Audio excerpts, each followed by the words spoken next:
Okay, so what we're going to do today is we're going to learn how to best align what content we have in our modules in Canvas for our subject area courses to live sessions that we're going to be holding during the week.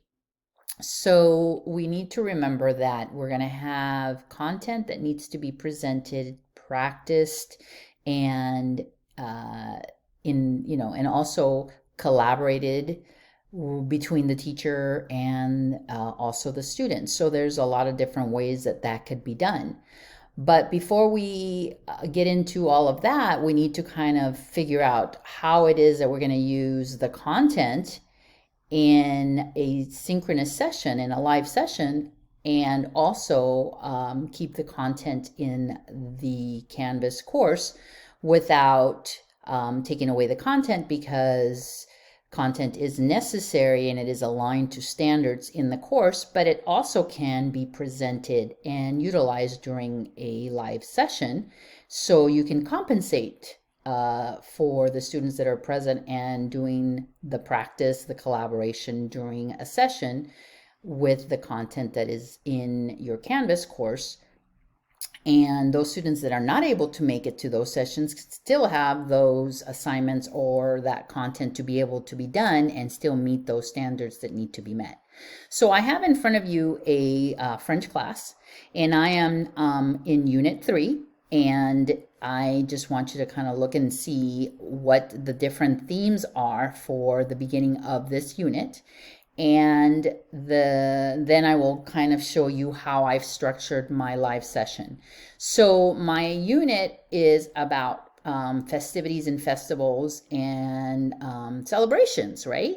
So in the beginning of my unit, I will go to an overview which explains it, and then that is going to kind of help me structure my live sessions, right?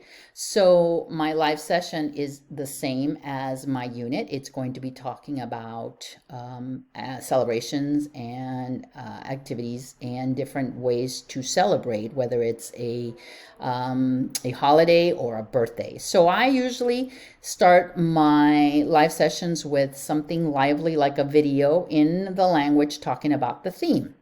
So that coincides with the theme of the beginning of this week and the unit.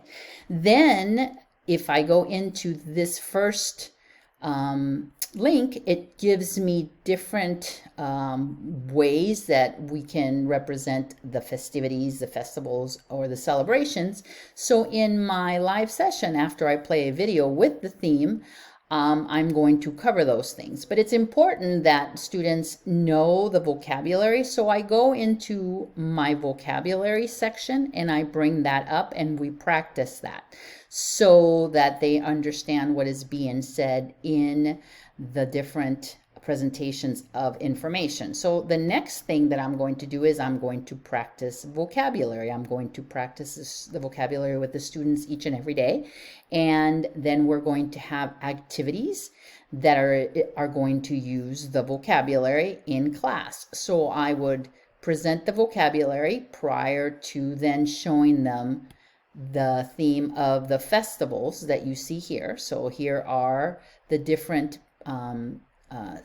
URLs or scenes of what is going to be presented, each being used in one day to begin the session. So after we do some pronunciation and some practice with vocabulary and some activities, we're going to go into some culture and we're going to start talking about those festivities. So I go into that after the vocabulary, and then I do a group activity where I concentrate on some questions that are used again in the content a little bit later on. So if I go into the content itself, there is a guide for the unit that is down here that is something that the students are going to be working on as they go through the unit. So this is my opportunity to actually open that document and go to some portions of the document and get them started during the presentation. So I'm able to have a group discussion, which is part of that same document that they are going to be submitting towards the end of the unit, and this is going to be a collaborative activity. So during the live session now, I have presented some material with some theme, gone over the vocabulary, brought up some culture based on the theme as well. Then we go into a group activity where I'm actually going to present the vocabulary. The students are going to get to talk to each other, ask each other questions, and we're going to practice the pronunciation and the vocabulary. And then at the end, we're going to go into breakout rooms and discuss that. But again, what I want you to keep in mind is that I have gone and I have done several things already from the unit. I have presented some material here that deals with culture and vocabulary practice. I have done some practice activities that are part of the lesson. So I am actually using the vocabulary in sentences. And then I am working towards the end to complete the journal, if you will. So those are different ways that you can incorporate your content. Okay? Let me know if you have any questions.